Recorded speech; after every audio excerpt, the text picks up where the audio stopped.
जाता स्कूल शाळेमध्ये चहा द्यायला आणि ह्या पण दादाचा ऑर्डर झालं लई भेदभाव आहे मध्ये आणि ही शाळेतली पोरं पण आहे स्कूलमध्ये इकडं वडापाव ऑर्डर करायला नाही तर चहा देऊन घेतला आपण आणि ह्या मुलांना फेअरवेलसाठी मी थोडंसं जेलस तर आहे यांच्या या दादा या स्वागत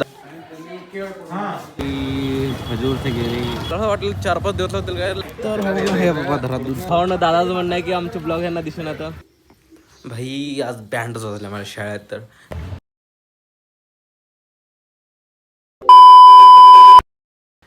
तर नमस्कार मित्रांनो, स्वागत आहे आपल्या आजच्या ब्लॉगमध्ये. आत्ता मी पप्पांसोबत चाललो आहे आपल्या जाता स्कूल शाळेमध्ये चहा द्यायला. 50 कप चहाचा ऑर्डर आहे.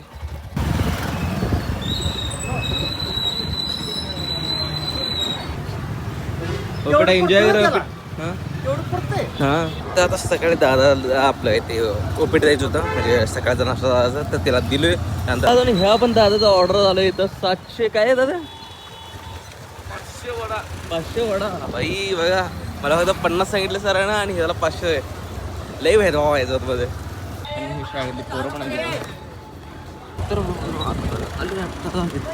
स्कूलमध्ये चला ओके.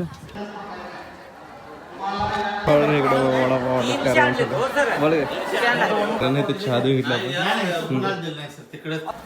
भाई मी पण 10वी-12वी पाचवले, पण मला कधी फेअरवेल भेटलं नाही. आणि ह्या मुलांना फेअरवेलसाठी वडापाव दिलेला आहे. मी थोडंसं जेलस तर आहे यांच्यापासून की भाई माझ्या टायमाला तुम्ही काय दिलं नाही, ह्यांना वडापाव द्यायला तुम्ही. या दादा या स्वागत आहे आपलं.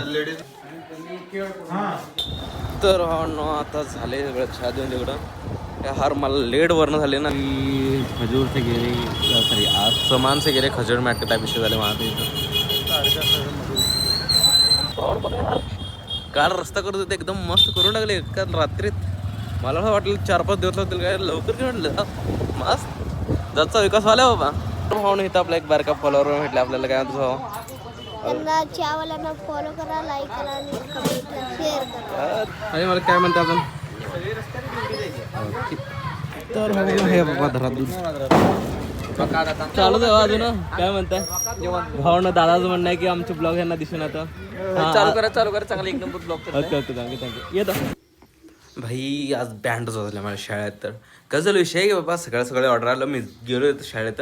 आणि विषय कसं झालं तर त्यांनी ऑर्डर केलं होतं आपलं भजी ऑर्डर केलं होतं सॉरी वडापाव. कसं झालं 12वीचं ती सेंड ऑफ होतं त्यांचं, आणि सगळ्या स्टुडंट्सला त्यांनी दिलं आणि सगळ्या टीचर्ससाठी पण होतं. पण मला फक्त 4 टीचर्सला द्यायचं होतं, आणि त्यांचं वडापाव फक्त लेट झालं होतं. म्हणजे ते स्टुडंटसाठी त्यांना दादानं आणलेलंच, आपलं टीचरसाठी त्यांना नंतर आणणार होता. आणि त्याच्यामुळं सगळं गडबड झालं. तो अगर लवकर आला असता तर मी लवकर देऊन निघालो असतो, पण त्याच्या लेटमुळं मला पण लेट झालं. मला पण थांबायला लागलं तिथं. आणि आता 11 वाजलेत. म्हणजे माझं काय डोकं होतं की बाबा 9:30 वाजता जायचं, 10 वाजतापर्यंत द्यायचं, त्यानंतर यायचं आणि तिकडं चहा विकायचं. पण आता यायलाच 11 वाजले. आमची मम्मी चहा पण करून झाल्या. हवा ऑल गुड. तर भावांना स्वागत आपल्या लेट सुरुवातमध्ये. चला आता जाऊन लोकांची शिव्या खाऊया. भावांनो मामा आता चिडल्या माझ्यावरती. भाई सकाळी का आलं म्हणून मामा अरे एवढं चिडलं काय झालं. चहा चांगला लेट आहे, चहा चांगला केल्यावर. हां ते कसं झालं माहिती आहे का मामा, चांगलं चहा केलं ना तर तुला देण्याची इच्छा होत नाही त्यामुळे लेट होते.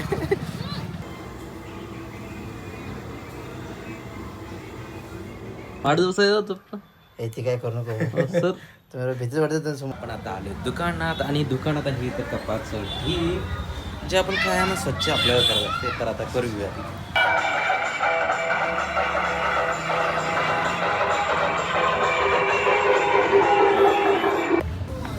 तर भाऊ आता आलोय मी चहा घेऊन. काय दादा चहा पितोस काय हां